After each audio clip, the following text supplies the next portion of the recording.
tidak boleh lagi perdebatan tentang anggaran. Sudah, harus dua mekanisme rekrutmen pengisian formasi ini terus dijelaskan ini statusnya apa? Apa PNS? Sekolah negeri ya sekolah negeri. Jadi kesimpulannya menyelesaikan.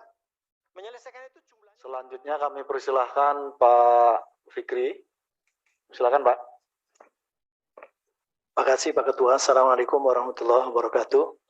Terima kasih, saya sudah mendengarkan semuanya dan saya kebetulan yang diberi kesempatan untuk bisa mengikuti tadi diceritakan oleh Pak Ketua dinamika guru honorer ya, yang sesungguhnya kalau mengikuti PP 48 2005 judulnya saja kan pengangkatan tenaga honorer menjadi CPNS. Artinya setelah itu mestinya selesai. Tapi ternyata tidak selesai sehingga keluar PP 43 2007. Perubahan terhadap PP 48 2005 itu. Tidak selesai juga, akhirnya 56. PP keluar PP 56 2012. Perubahan atas PP 48 2005 dan PP 43 2007. Artinya tentangnya sama. Pengangkatan tenaga honorer menjadi CPNS. Jadi nggak ada opsi lain. Opsinya tenaga honorer ya diangkat menjadi CPNS. Mekanismenya seperti apa diatur dengan PP itu. Tapi faktanya tidak selesai juga 2012. Sehingga keluar bukan PP lagi Undang-Undang 5 2014 tentang ASN. Nah inilah yang menjadi masalah karena ada usia dan seterusnya. Nah sehingga rekrutmen menjadi berubah dan akhirnya keluarlah PP 49 2018. Itu yang paling akhir.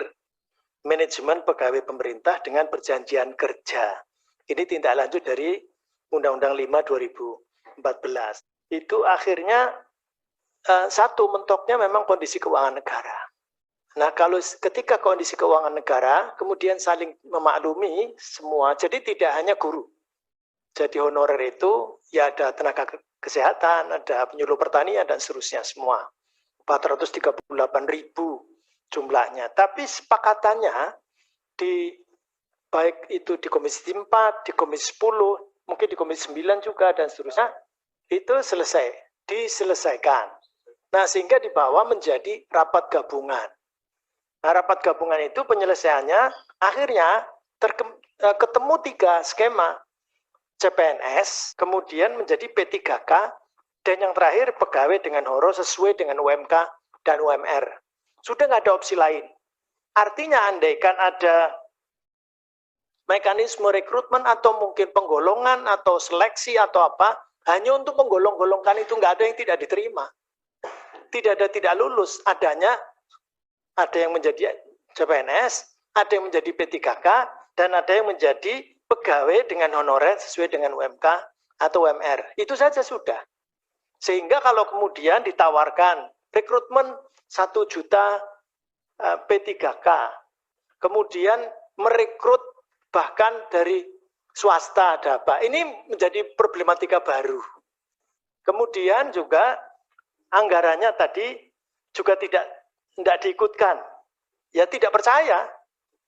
Karena Pemda tidak merasa bahwa ada tambahan, begitu. Sehingga yang pertama saya perlu menyampaikan kepada Mas Menteri barangkali, mudah-mudahan mendengarkan ya, ini nyampe itu. Bahwa satu tidak boleh ada lagi perdebatan tentang anggaran. Sudah harus dipenuhi. Harus dipenuhi dan tidak ada lagi kemudian kalau daerah mengajukan sesuai formasi, lantas harus analisa keuangan daerah lagi. Kalau analisa keuangan daerah lagi, maka analisa keuangan daerah tidak mencukupi. Jadi jangan kemudian dibebankan. Pernah juga Ibu Bukarolin menyampaikan juga, kalau kita harus membayar mereka hanya gaji pokok saja, tunjangannya tidak bisa. Itu sesuai dengan formasi yang ada. Sekali lagi, saya kira yang pertama kepastian dana atau anggaran. Kemudian yang kedua, mekanisme rekrutmen pengisian formasi ini tadi, saya kira tidak ada kemudian ada afirmasi kayak seperti mengemis ini kan. Tidak ada, ini kan bukan memasukkan orang baru. Orang sudah kerja, sudah ada di situ, jabatannya jelas, menjadi guru atau tenaga kependidikan, lantas dijelaskan ini statusnya apa? Apa PNS, apa P3K, atau tenaga dengan UMK atau MR. Dan itu harus disediakan. Kalau sekolah negeri ya sekolah negeri. Jangan kemudian lantas membuka sekolah swasta, guru swasta untuk masuk dan seterusnya, sehingga akhirnya sekarang ada gerakan mau menolak guru-guru yang diterima P3K. Kan kasihan juga, ini membenturkan begini saya kira tidak bijaksana. Karena guru swasta juga tidak kepingin menyingkirkan guru negeri, cuman diberi peluang. Ini sekali lagi, sekaligus mumpung ingat, mungkin Pak Ketua nanti di akhir, nampaknya kita harus mengajukan lagi kalau perlu sesuai dengan rapat gabungan yang dulu. Rapat gabungan DPR berarti diserahkan kepada pimpinan DPR. Tidak hanya Komisi 10, tetapi Komisi 2, dan atau lagi kalau ada komisi lain yang terlibat. Tapi semangatnya sama. Jadi kesimpulannya menyelesaikan. Menyelesaikan itu jumlahnya berapapun sudah diselesaikan dengan hanya 3 kategori.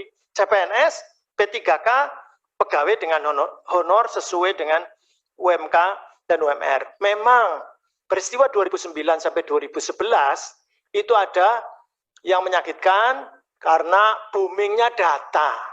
Nah, oleh karenanya saya kira kepada pemerintah harus ada penanggung jawab yang punya otoritas sesungguhnya yang dipakai sebagai data itu mana?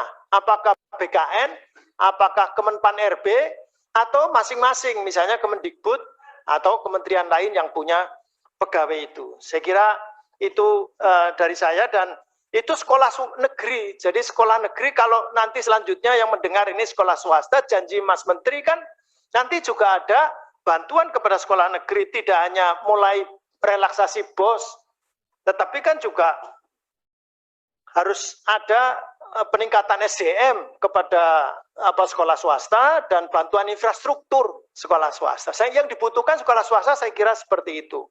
Bukan kemudian mencampur adukan dan membentur-benturkan guru swasta direkrut menjadi masuk menjadi guru negeri misalnya seperti itu. Saya kira itu dari saya, dan saya pesan kepada guru honorer jangan putus asa dan tetap semangat, karena Andalah penyelamat negeri ini. Kalau kemudian ada boikot dan sebagainya, maka sekolah ini akan menjadi bubar, dan dalam kondisi sempit, dalam kondisi sulit seperti sekarang ini, siapa lagi kalau guru dan tenaga pendidikan kemudian tidak menyelamatkan negeri ini. Sedang ada COVID-19, sehingga mudah-mudahan ini didengar dan mudah-mudahan mendapatkan solusi yang terbaik. Matur nuwun, begitu Pak Ketua. Assalamualaikum warahmatullahi wabarakatuh. Waalaikumsalam.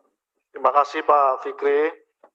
Beliau menjelaskan dari A sampai Z-nya menyangkut soal perjalanan pengangkatan guru honorer ini. Cukup detail, tinggal pemerintah mengambil afirmasi kebijakan secepat-cepatnya.